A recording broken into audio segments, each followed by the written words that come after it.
ছাত্র জনতার আন্দোলনে রাজধানীর মোহাম্মদপুরে অটোরিকশা চালক রনি হত্যা মামলায় গ্রেফতার কুষ্টিয়া ৪ আসনের সাবেক সংসদ সদস্য সেলিম আলতাফ জর্জকে ৩ দিনের রিমান্ডে পাঠিয়েছে আদালত।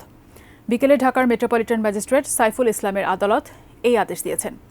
এদিন তাকে আদালতে তুলে সুষ্ঠু তদন্তের স্বার্থে ১০ দিনের রিমান্ডে নেওয়ার আবেদন করেন মামলার তদন্ত কর্মকর্তা। এ সময় আসামিপক্ষ তাকে নির্দোষ দাবি করে রিমান্ড বাতিল করে জামিনের আবেদন করে।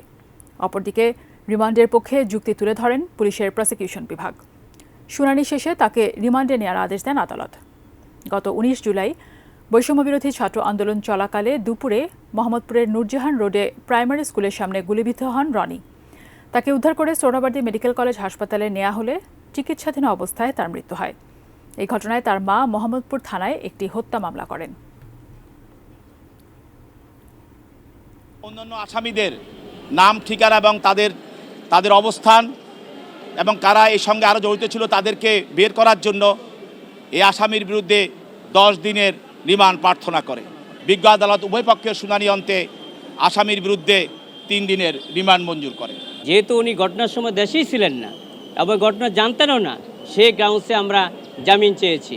বিজ্ঞ আদালত আমাদের বক্তব্য অত্যন্ত মনোযোগ সহকারে, ধৈর্য সহকারে উনি শুনেছেন।